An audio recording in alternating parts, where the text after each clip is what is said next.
Hello and welcome. On behalf of Contrast Security, welcome to the webinar on Targeted Defense, the Future of Defending Applications in Production. Looking through the roster list, and I can see there are three types of audiences here.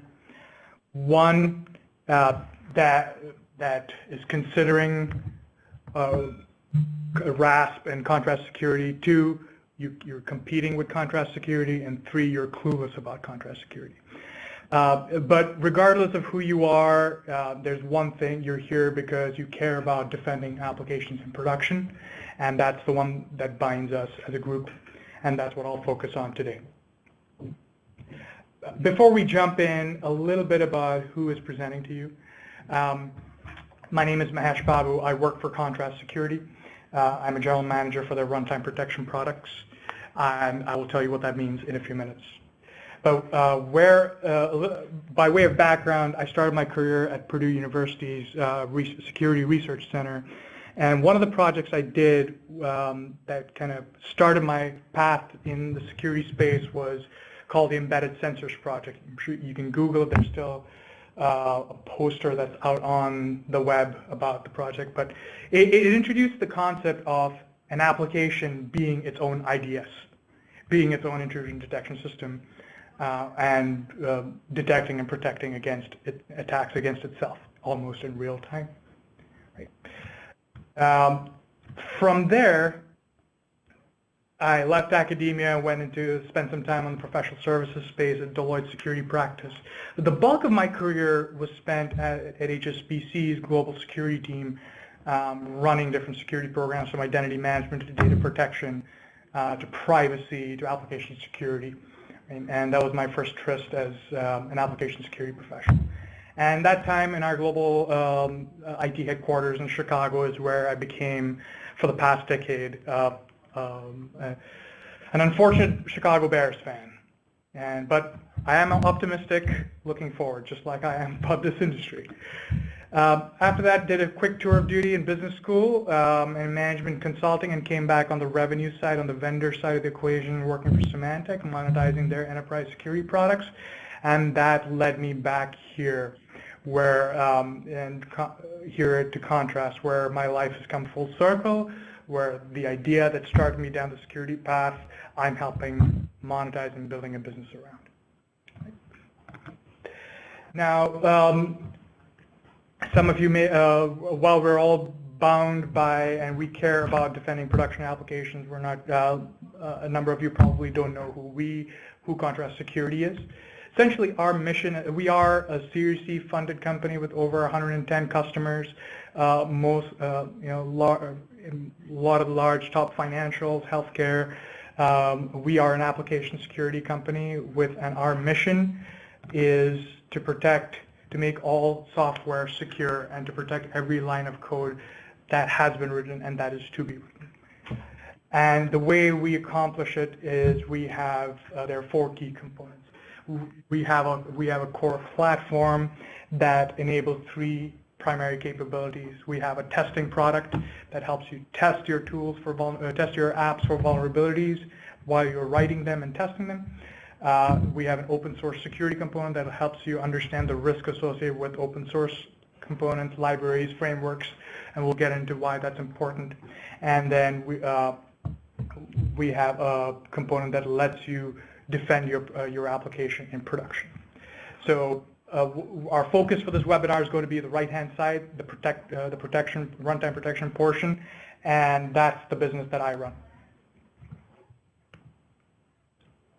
And where I want to spend my time today is really to do three things.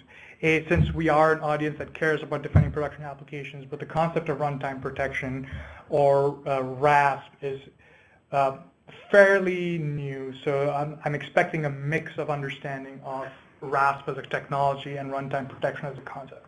So I'll spend the first 15 minutes introducing runtime protection and the concept of RASP, why it exists, how we see our customers using RASP today, and where it falls short.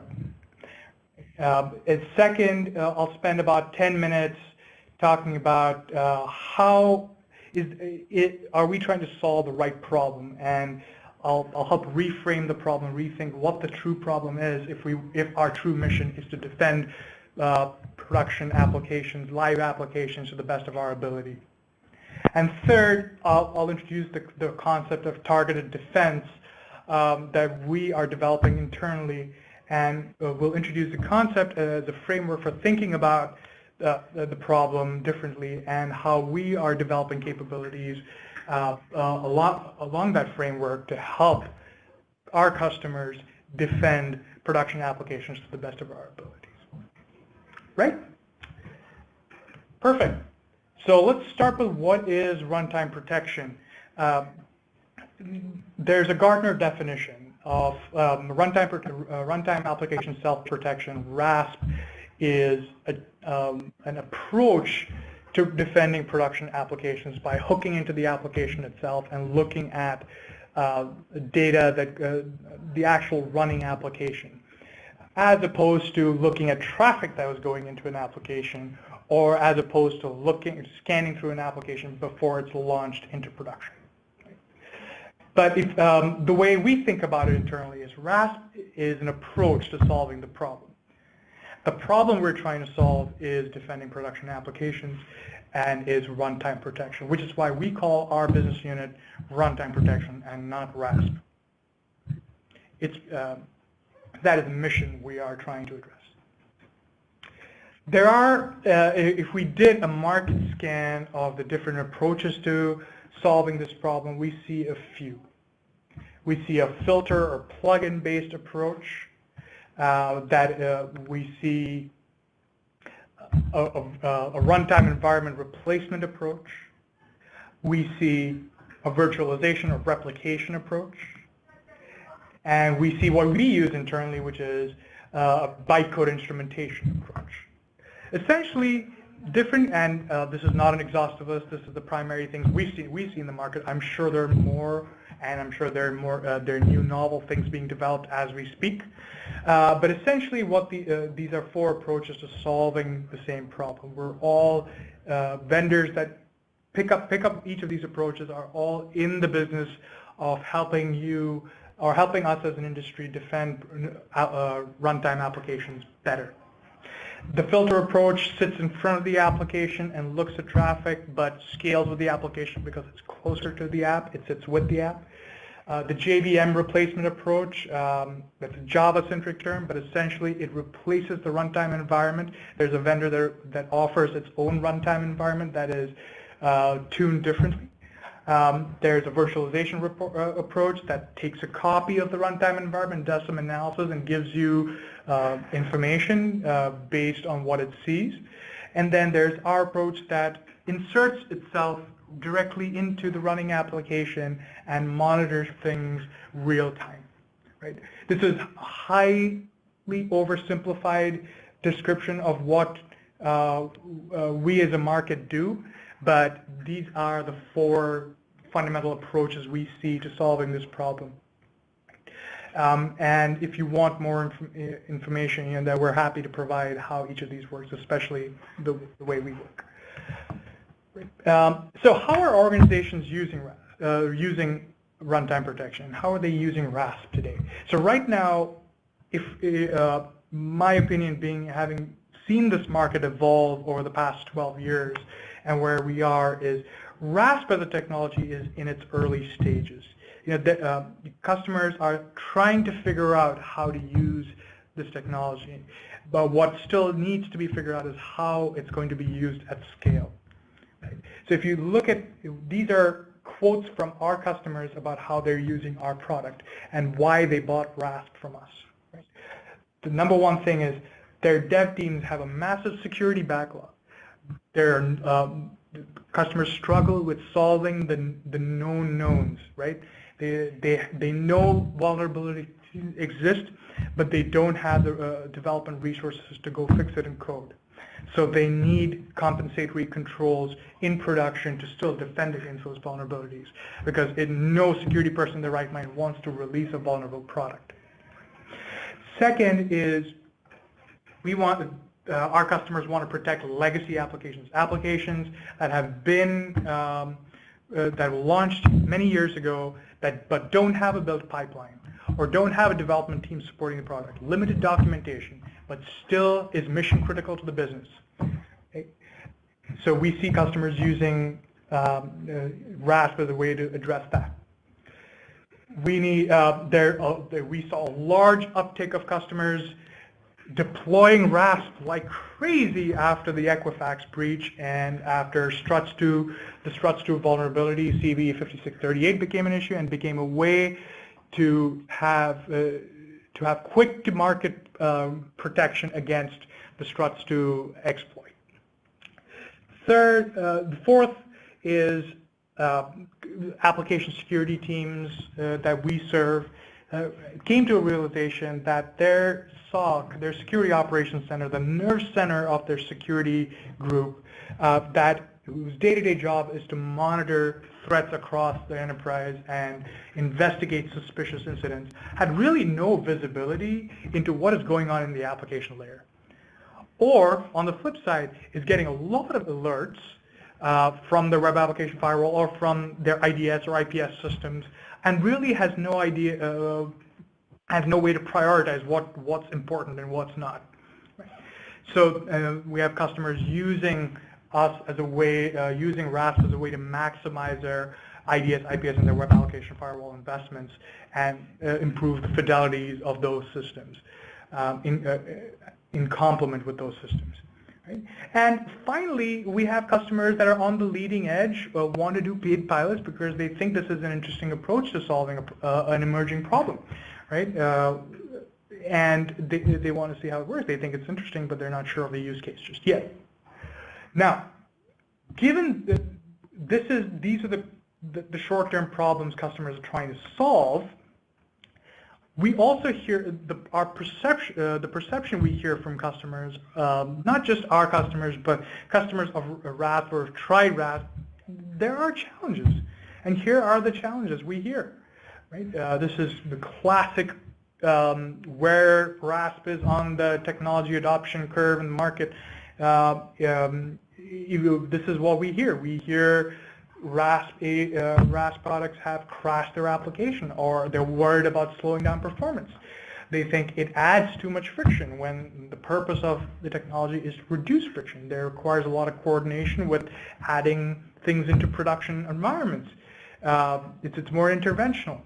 It doesn't really add more value than the investments they already have in place. It doesn't cover RASP fundamentally being a language-based technology, is language-specific and doesn't cover all languages that customers are trying to address in their portfolio of applications. They think it's just incremental. It's not standalone. And the thing that obviously concerns the market most is we sometimes hear it's not ready for prime time. There's still the market and the vendors have a long way to go. Right? And over the past 2 years, we've taken this feedback to heart, and I know the other vendors in the market have as well. And a lot of the game-changing improvements you're seeing are because of this. And so, we as an industry pay close attention to the market, because if we don't, we're going to be irrelevant. We'll become irrelevant. So, the focus of this presentation is to showcase to you how we as an industry are thinking about the problem, and how Contrast is solving the problem with our new capabilities. Right? So, in summary, there are a couple of things happening. There are some short-term issues that customers are trying to solve with an early-stage technology. What I'd like to do is rethink the problem and think about what are the key drivers that are the primary reasons why this technology exists and why it's growing at a massive pace, and why the demand for our products are going at such a massive pace, and how we are thinking about solving the problem. What is our true north? Right? And what this should help you do, if you are an application security practitioner and you're building an AppSec program or a DevSecOps program, and you are thinking about defending applications in production, these are the true north. These are the mega trends you should be thinking about, and if you aren't already, and yeah, it should guide your program development, your path down a maturity model, and it's also guiding our product development philosophy as well, right? So I submit to you there are two key problems. I'll talk about the first one, and then we'll jump into the second, and then we'll think about what are the questions that need to be answered, and think about a new framework for solving the problem. So first things first, the reality of software today, I think if you're an AppSec practitioner, you're on this webinar, you know this. Right?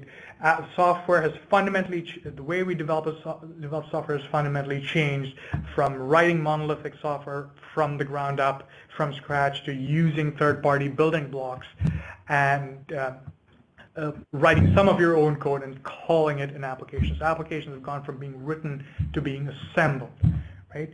Now the key issue with that is it becomes, there's a supply chain issue. If the parts you're using to build the car, even if one of them is deficient, your whole product is deficient, right? That's understood. The second issue with that is you don't manufacture the parts, you don't have control over fixing that part. So a vulnerable component means exposed software, means higher risk than ever before. So as the profile of an application has changed, the risk profile of an organization has changed because of this underlying megatrend, right? So to me, that's one way of looking at the problem. We're amongst friends. This is how I think the problem, this is how I view the problem. This little comic strip is courtesy Eric Koslow on my team. But really, if you think about how applications are written, it's really this. It's somebody goes into GitHub, downloads a bunch of open source components, Frankensteins it together, compiles it, runs it, and that's what your application looks like. And you can slap on a large bank or insurance firm on here. You can slap a Y Combinator startup on here. You can slap two people in a garage. This is how applications are built today. And how do we know this? Because when we look at our own portfolio of customers that we're protecting, this is what we're seeing. This is why their applications look like this. Only 21% of your code on average is your own, right? And the rest, the other 79% is open source components, libraries, frameworks, things that other people have written. Out of which only 8% is actually used, but the other 70% is there. It's dead code that's sitting there that is exposing your application, even though it adds limited utility to your application.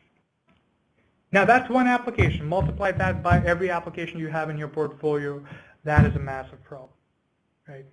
Every application security vendor talks to you about this. The big breaches we heard of last year were related to this. This is the current state. This is one massive megatrend that's driving the need for application security products. Now, what is driving the need in this scenario for runtime protection? If you think about it, fixing these problems in code is an operationally complex problem, right? If you were the company that if you as a company identify a specific vulnerability in a library or in your own code that requires fixing, think about how you would actually solve the problem across your enterprise.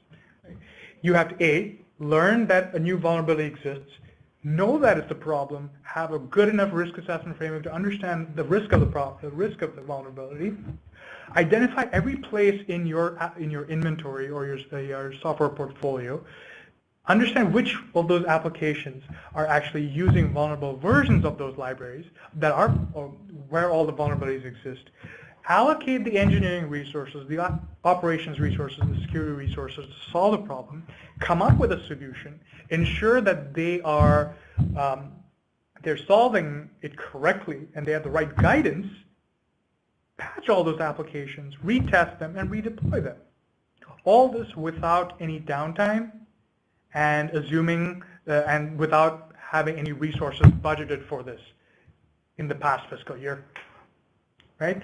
So if you were to just look at these 5 steps, how big of an exercise do you think it is? Every OWASP presentation I show the slide to, it tells me this is at least a 1-year project, if not longer. Equifax was breached in 75 days. Right? So this is an operationally complex problem remediated, even if you know a vulnerability exists. And that is why runtime protection is needed. This is driving the need for runtime protection. Because even if you can't fix the problem in code, you still need to defend that application against that vulnerability. Right. The second key driver we think is the SOC is as I mentioned earlier, is the nerve center for any large enterprise security group. And even for the smaller, the mid-market, and for startups that use managed service providers, that use security vendors, they are your SOC. They are your security operations center. And there's a responsibility to monitor your environments for threats, for emerging threats, investigate certain suspicious activity, and action on them. To level set, everyone understands that the core tool set that a SOC uses is a security information event management tool, a SIEM. Some SOCs use threat intelligence platforms, but essentially it ingests data from your edge security devices, from your endpoint security devices, from the OS, from your DLP, from your anti-malware solutions, from your firewalls, and provides you with insights into what incidents are incidents are important and what needs to be looked at, right? And then it's up to the SOC, the analysts that sit in the SOC, to action against those incidents, to understand, to prioritize an action against those incidents. And if there is a true breach that's happening, kick off the incident response to remediate those incidents, right? Now the question, the issue is, this is essentially a data aggregation and correlation problem, and the insights you get, the SOC team is just as powerful as the quality of the data it receives. Now what's missing here, right? If you look at the left-hand side, what's missing here? What does SOC not know about from the perspective of defending an application? There's no information about the application, right? So primarily there's this data source that's missing about the application. At best, you're getting alerts from a web application firewall and IDS and IPS that sits on the app server that's monitoring an app server. Right? What that means to the SOC, whose primary responsibility is to monitor events, analyze data, respond to those events, and to the leads that are managing the SOC, are this. You're either drowning in alert fatigue, or you are pushing application teams to write custom logging to send you some level of visibility, give you some sort of visibility, or you know nothing at all. You're clueless to what's happening in a production application. If you're a software, we have a customer who's a software company. Their business is building software, and they told us they bought us because their SOC knows nothing about their products, about what's going on at the application level in their products. Right? That's a powerful mission for us, and that's a scary dark corner for them. At a fundamental level, there's no data to do analysis. If something is an incident, there's not enough information to investigate that incident. So what happens is you're responding until it's too late, until you're already breached, and you discover the breach somewhere else down the line. And finally, what that means is you're not seeing a return on your SOC. A SOC is primarily a multi-million-dollar large investment for a company, and you're not if you're not able to detect and contain threats in a timely fashion, you're not seeing the return on investment. And primarily, there are two key metrics that SOCs are used to measure their return on investment. One is mean time to detect and contain incidents, and the state of the problem today is it takes 190 days to detect an incident. It takes 58 days to contain that incident. That's frightening. And what that means from a dollar standpoint is the difference between a breach that's identified within 100 days and a breach that's identified over 100 days is $3 million per breach. That's on average. That's across a large cross-section of companies. Think about what that means in your context.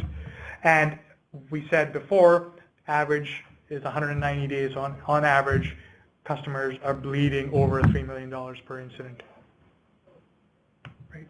And ultimately what that means is no return.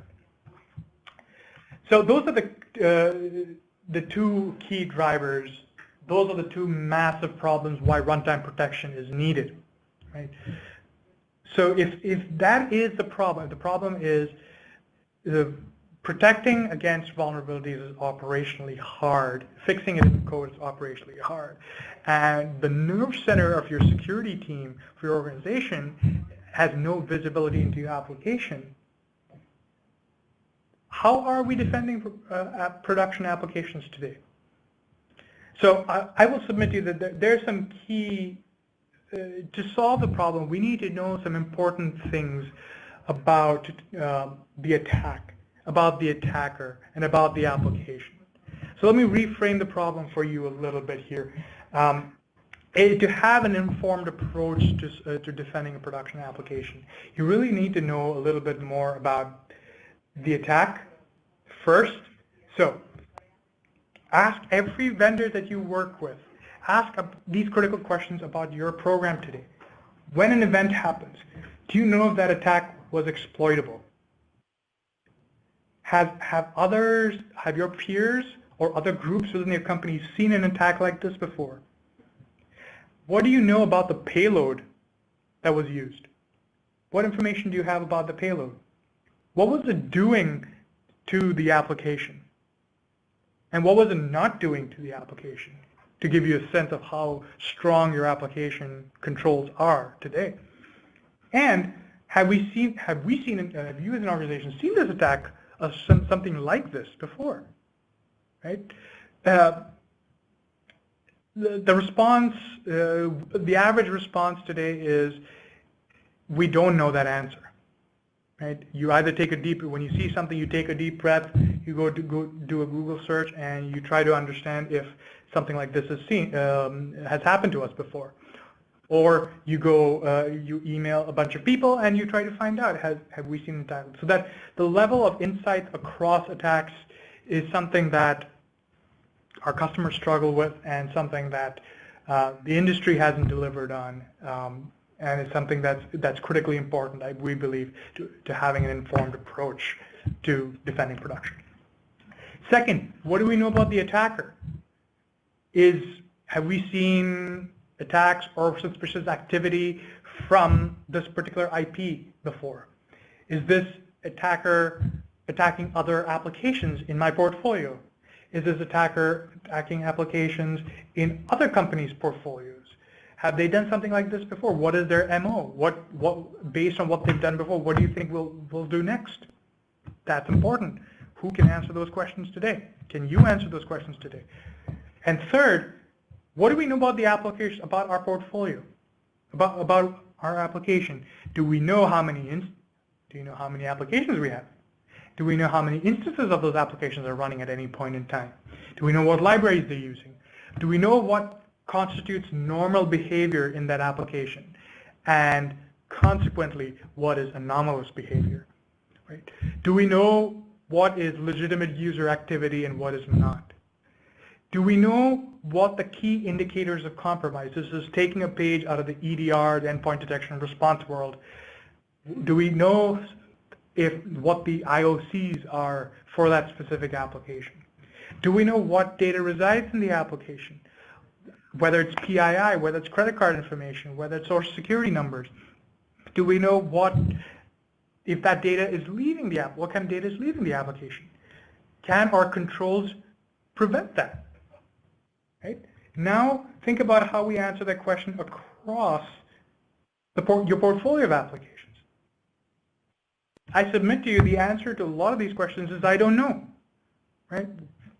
Back in my old job, we barely knew how many applications we had, let alone the answers to any of these questions. And if we don't know the answers to these questions, we're not taking an informed approach to defending our production applications. As a software company, our revenue-generating products. Right? So in summary, here's the problem that we're trying to solve. So spent the first 30 minutes here talking about framing the problem for you. And the problem I submit to you is this. We're building software faster than ever before using third-party components. So we talked about the profile of the application has changed, so the risk profile of the application has changed. Second, fixing vulnerabilities across an enterprise portfolio is operationally complex, right? And we're not set up to succeed there at scale. Third, the SOC, the nerve center of our security group, has no visibility or context into a running application. And fourth, we as an industry have embarked on trying to solve this problem, but we haven't solved it yet, and the market's telling us we're not there yet. So the key question is, how can we protect the application if there's no time to fix? How can we gain more visibility into production environments? And if we're under attack, how can we reduce that mean time to detect and contain and control the cost of a breach? Right? That's where we as a company at Contrast are starting to think about the framework of targeted defense. Right? This is something, it's not something we develop. We are developing internally in an ivory tower.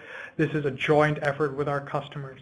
When we start talking to our customers about how they're using RASP in their environment and how they're using it as a layered defense along with all the other suites of tools that they have, the one comment I hear across the board is, Mahesh, what we have, our legacy tools are perimeter defenses.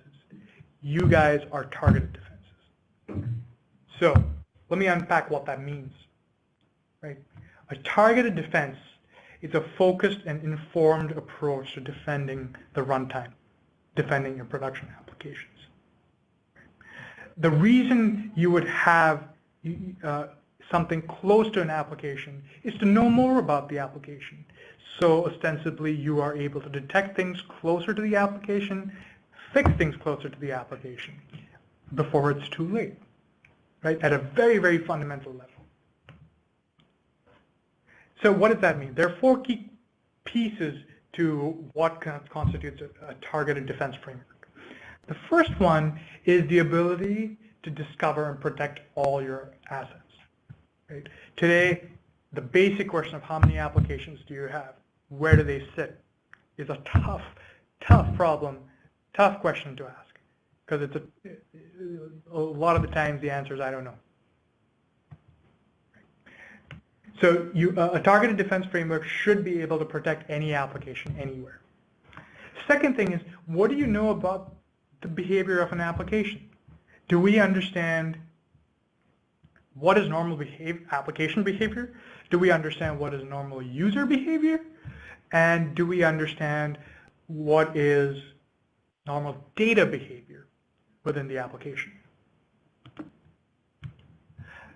Third, what do we know? Deep attack event and attacker intelligence. Do we know enough about an attack? The key questions I asked earlier. Have we seen these attacks before? Do we know what it's doing to how it's interacting with the application? Have our peers or have other companies like us seen attacks like this before? Have we seen things from this IP? Core questions these questions need to be answered to be able to really have a targeted defense that is tuned to your application, that is well informed.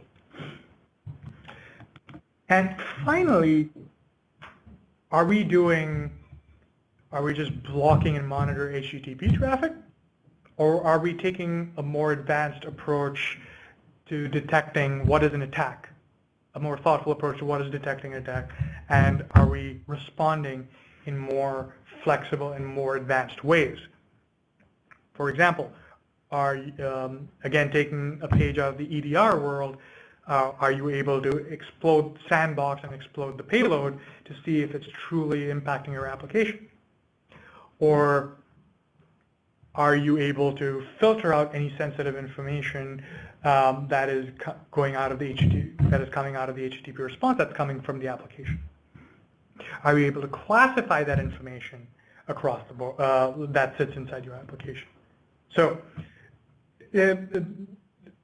to summarize, to truly defend your application in production, there are 4 key components. One is the ability to discover and protect all your applications. Second is to understand the behavior, user behavior, application behavior, and data behavior within each of those applications. Third is to know, to have deeper information about the attack and about the attacker. And fourth is to have more flexible ways and more advanced ways of detecting attacks and responding to them. Right?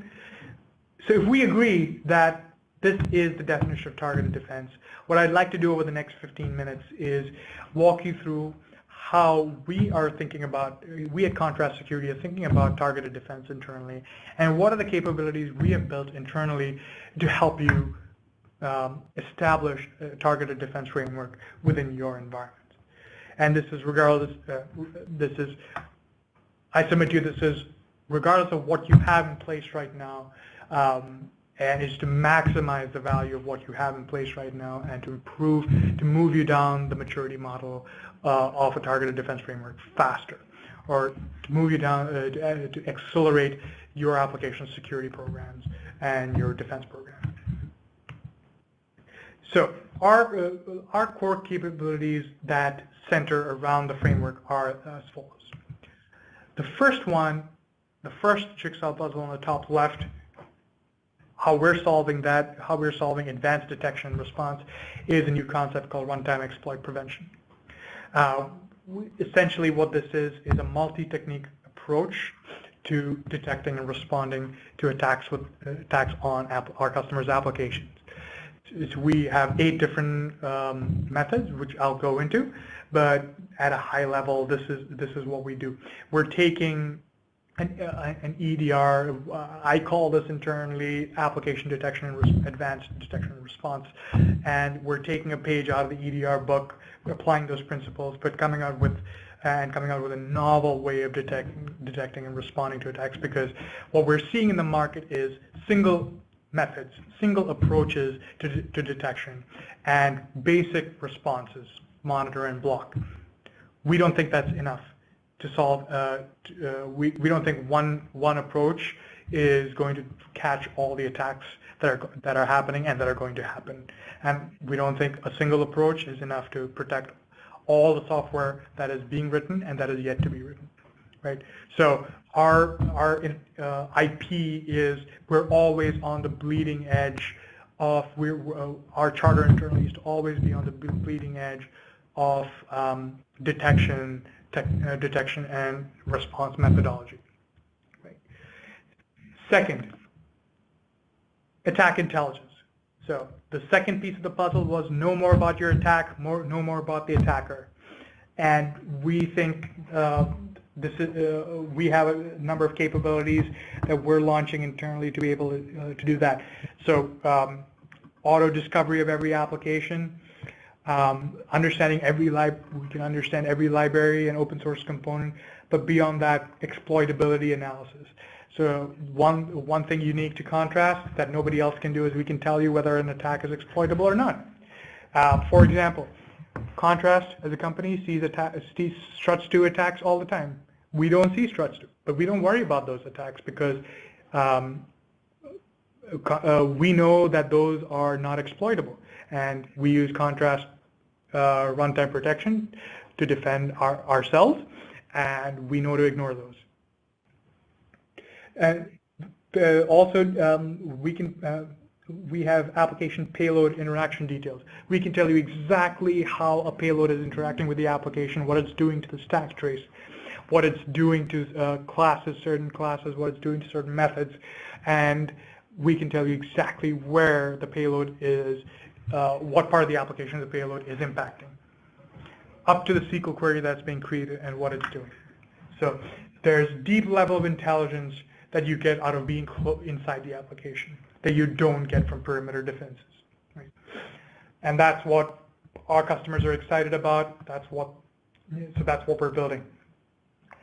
Third piece, the one that I'm most excited about, is our indicators of compromise and activity monitoring.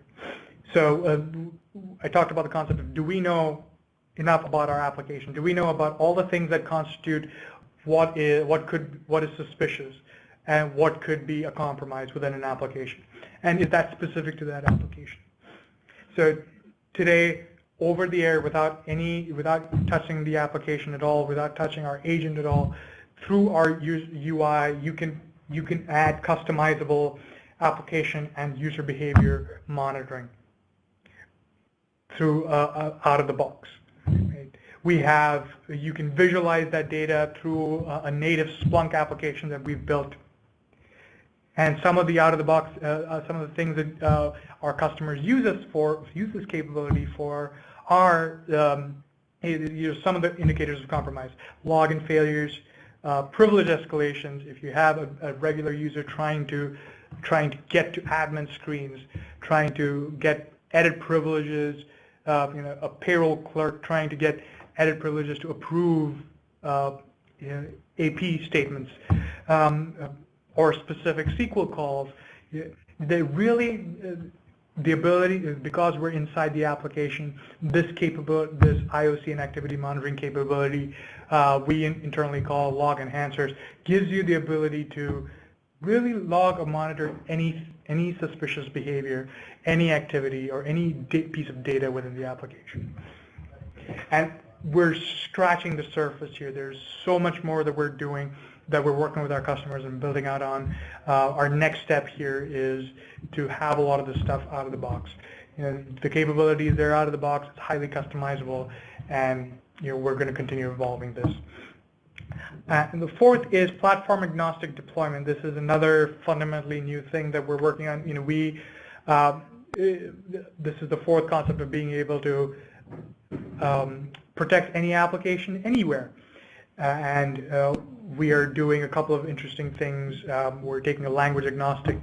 We have a language agnostic capability we're launching, but also we're working with we're establishing key partnerships to have native integrations with the platforms and infrastructure vendors that our customers are working with to deploy those applications.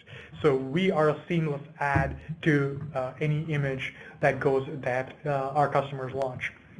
So that's to summarize, those are our four key capabilities: runtime exploit prevention, attack intelligence, IOC and activity monitoring, and platform agnostic deployment. What I want to do over the next 5-10 minutes is give you some quick additional information on each of these four capabilities, and then I'll open it up for questions. So runtime exploit prevention is really, at a very fundamental level, I am highly oversimplifying this, and if you would like to see this in action, please contact us, and we're happy to sit down with you and walk you through how this works in real time. But it's essentially a multi-technique approach to detection. A lot of what we see in the market are looking at HTTP traffic and decomposing it in different ways, or looking at certain pieces of the application, the source of the sink, and then making certain decisions about it. But we don't think that's enough. Right? We think a comprehensive approach is what's needed, and one that is customized to the type of attack, and one that is customized to your application is what's needed. What that does is it does a few things. it improves the fidelity of, improves your fidelity of identifying an attack, but it gives you more information because you're going from, this is the Tesla, from going from having 3 cameras to 23 cameras. So you're able to see more and make better judgments. But it's also it gives us the ability to collect more data about the application and, one, give you more flexibility about how to respond to a threat, but also gives us more insights into how to what is normal behavior within an application.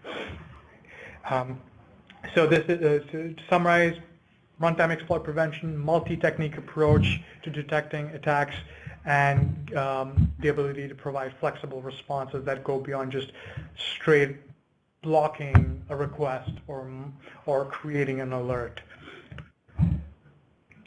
Second is attack intelligence. This is what customers are excited about us excited for the most.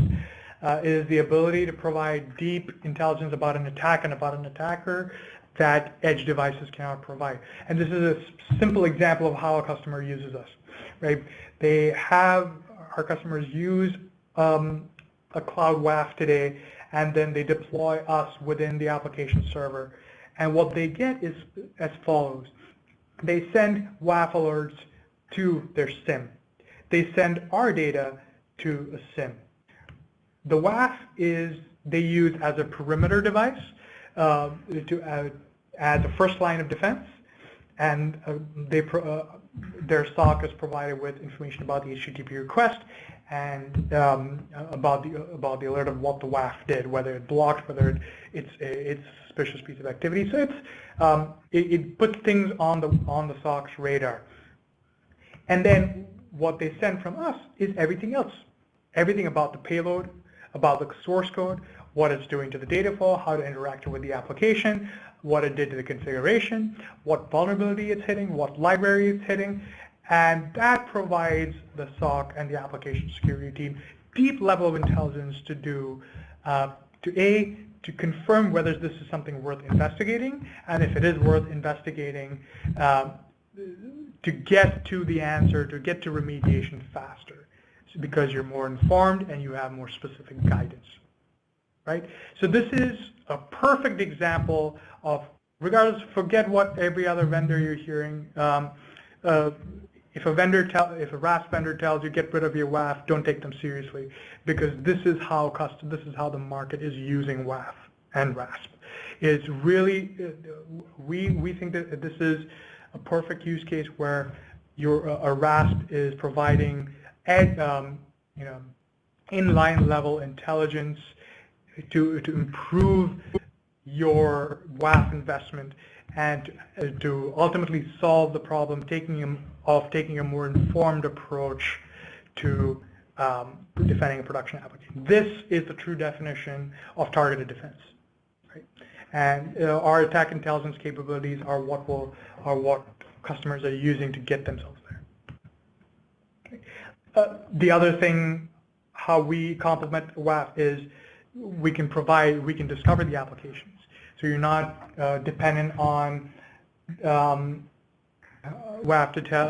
to use, the application is not dependent on using CDN infrastructure. If your WAF vendor is also delivering your CDN capabilities, we can do the application discovery and inventory. So you're finding out all your assets. Two, we can tell you what's exploitable and what's not. So if a WAF tells you something is a concern, we can tell you if that attack is exploitable, and we can tell you exactly what it's doing to the application. Third, things that are hard to signature, we do behavior analysis, and the runtime exploit prevention capabilities you saw before, it gives you more information about what is an indicator of compromise and what's not. Fourth, we can tell you specifically what libraries are being exploited.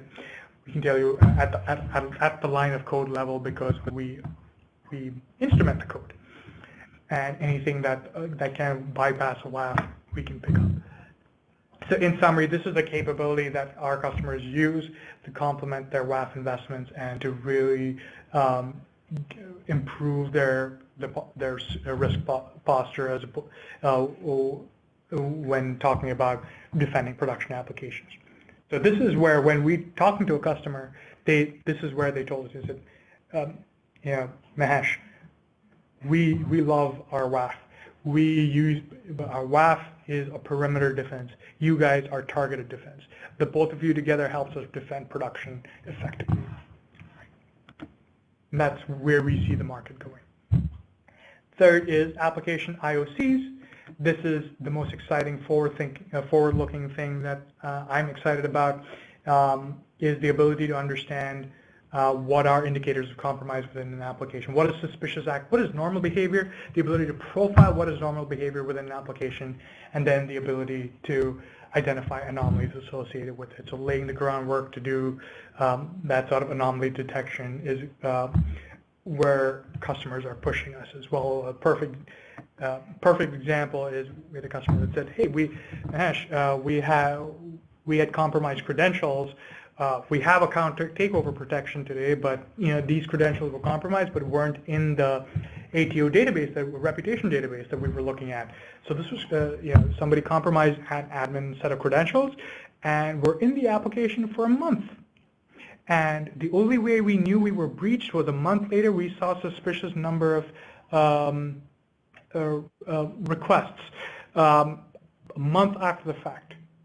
But when we went back and looked at what the user was doing after we found out we were breached a month later, that was suspicious activity that we could have that you guys could have helped us pick up, because you're in the application and no other security vendor we work with is in the application.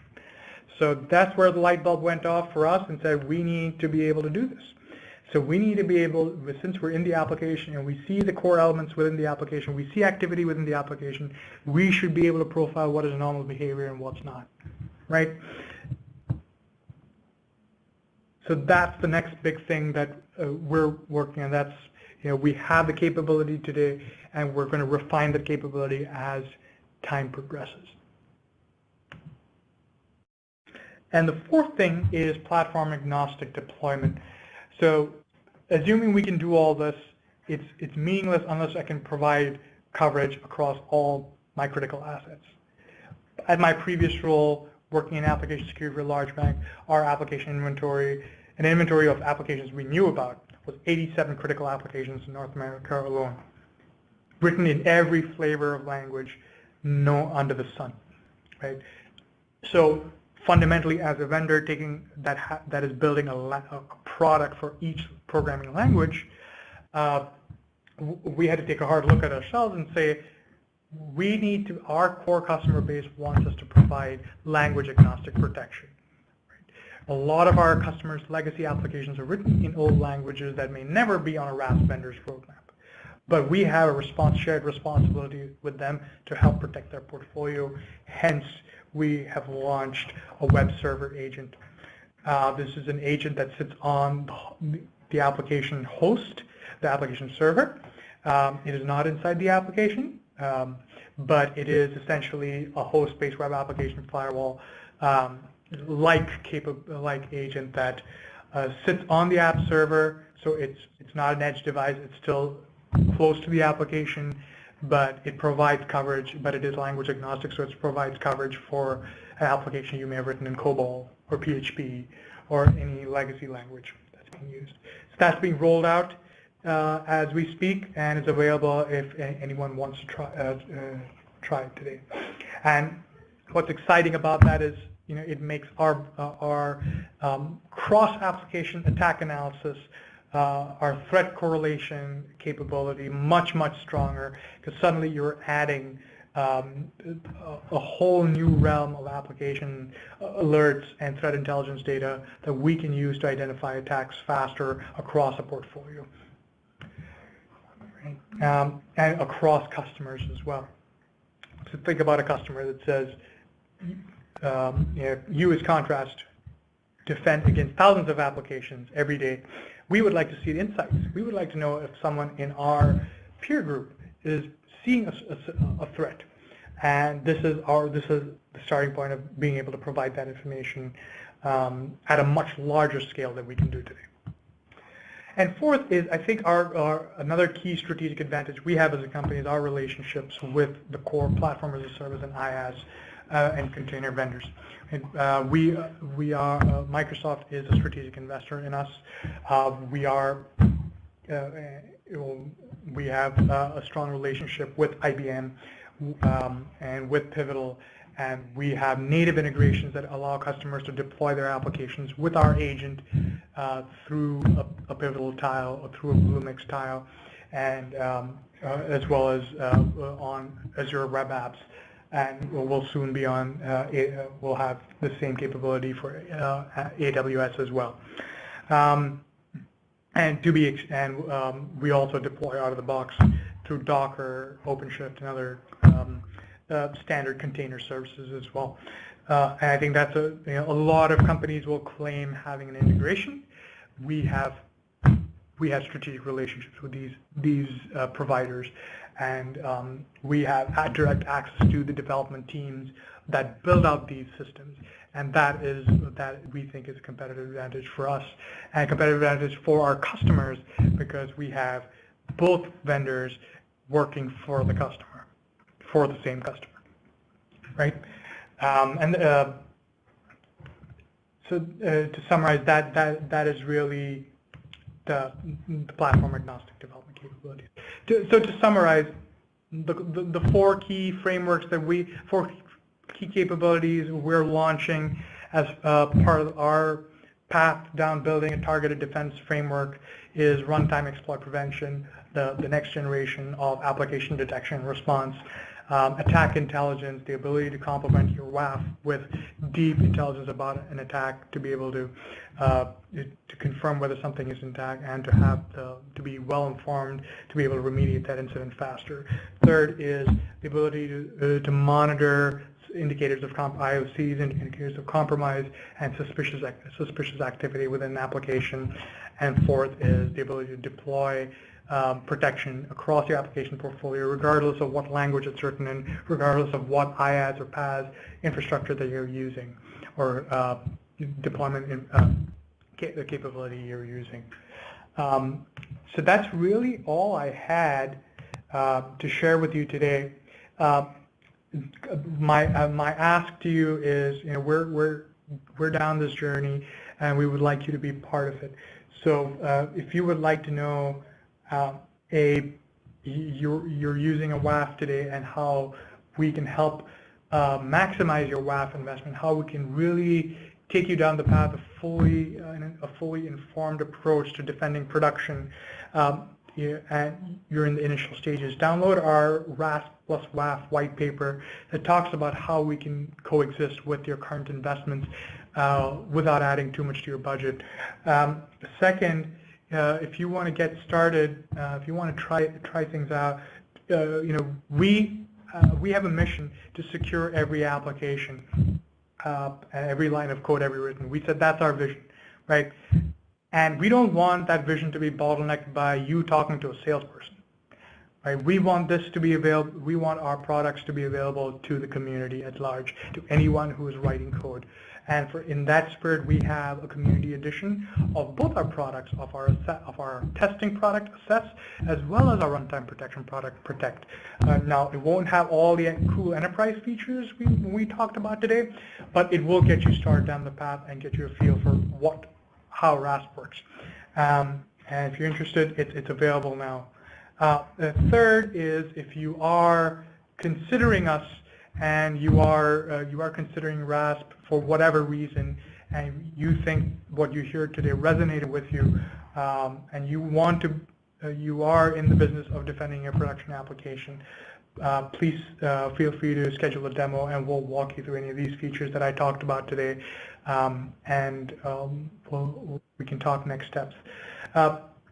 So that's all I had today. Thank you for your time. I'll open it up for questions. Okay, I'm seeing a couple of questions here. So the first question is, how is a RASP different from a web application firewall, and what value does it bring to the table? So I'll answer in a transparent way. There are a couple of things A RASP is a complementary control to a WAF.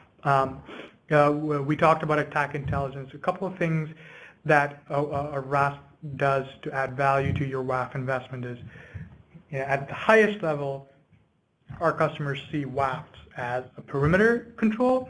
They see us as a targeted control. That's where the concept of targeted defense came from. We're close to the application, so we provide a lot of information about an application that can be used to confirm whether an alert from a WAF is truly an attack. So it's used to reduce alert fatigue, or it's used to provide more visibility into an application that a WAF cannot provide, as a way to prioritize what incidents or what alerts, WAF alerts, you need to go after and you need to investigate. So it's truly complementary from that nature.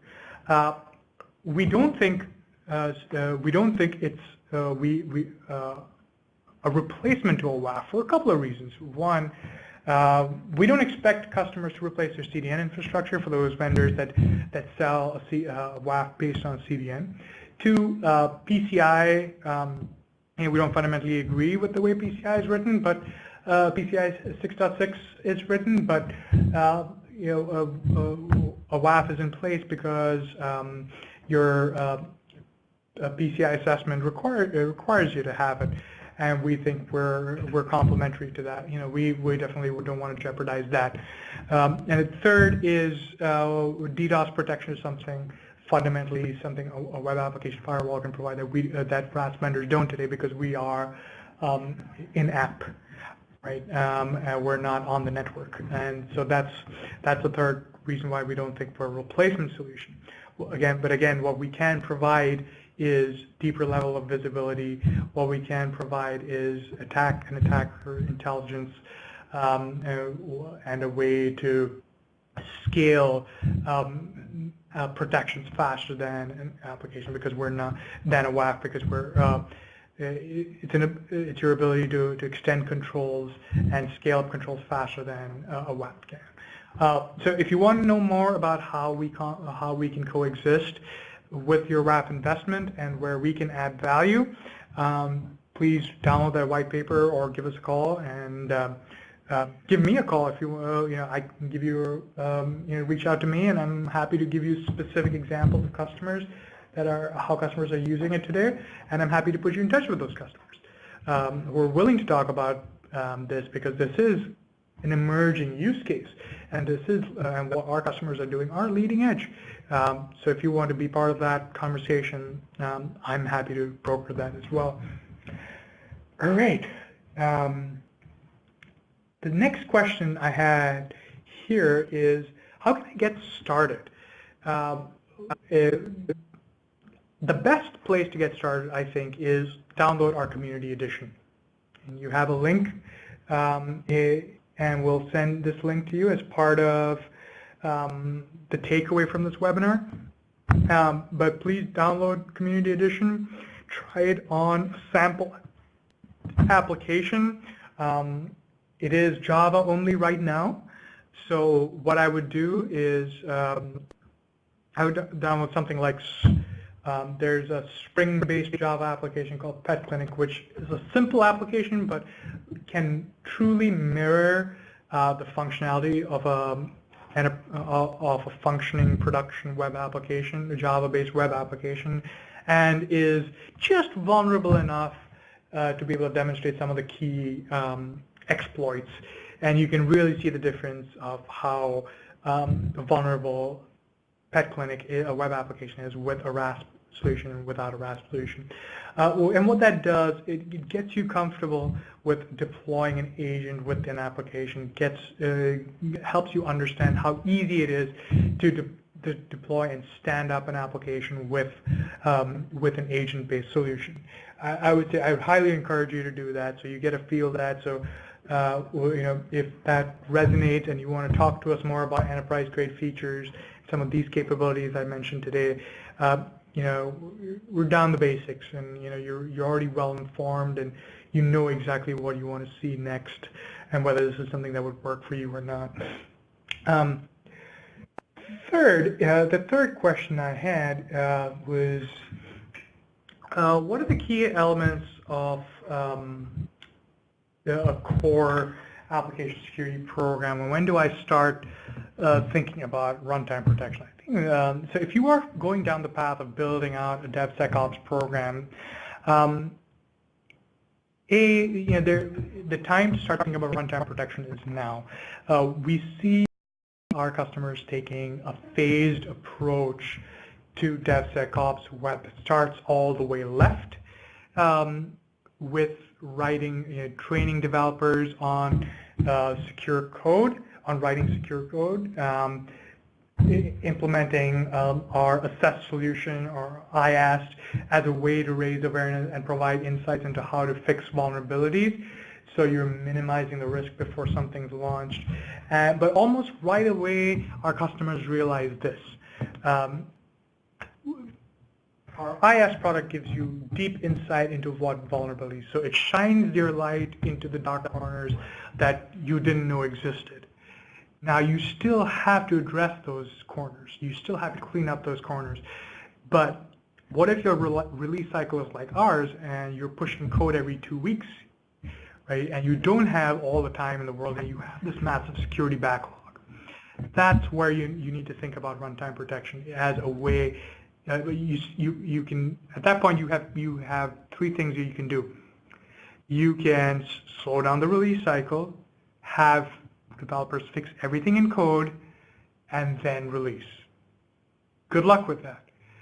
Second, and bear in mind, there's some companies with robust security SDLCs that can put the hammer down. Most of us cannot. Second, you can hold your breath and release, write down a risk acceptance, get the application owners to sign it, and release the code into production with the vulnerabilities. Also, good luck with that as well. Every OWASP meeting I go to, and I talk to our security teams about, security peers about risk acceptance. Everyone has a big smile on their face, and I have yet to see a security practitioner in an AppSec group that has not had to write out a risk acceptance. Obviously not the desirable scenario, right? But sometimes if you have to keep your job, you have to do it. But third, there's a way to still enable the business and still release on time and still have protection against those vulnerabilities, and that's where runtime protection comes in. So I would think about runtime protection as your way to manage your security backlog, both if you want that to be a short-term fix, still developers are able to go write secure code, or if that's never going to happen, you have a robust defense in place that's always going to be there. And that's really all I had. I think that's all the questions we had. If you have more questions, please let me know. Otherwise, thank you for taking the time, and we as a company, on behalf of Contrast Security, we look forward to taking the journey of targeted defense with you and getting to and securing every line of code ever written and to be written. Thank you for your time.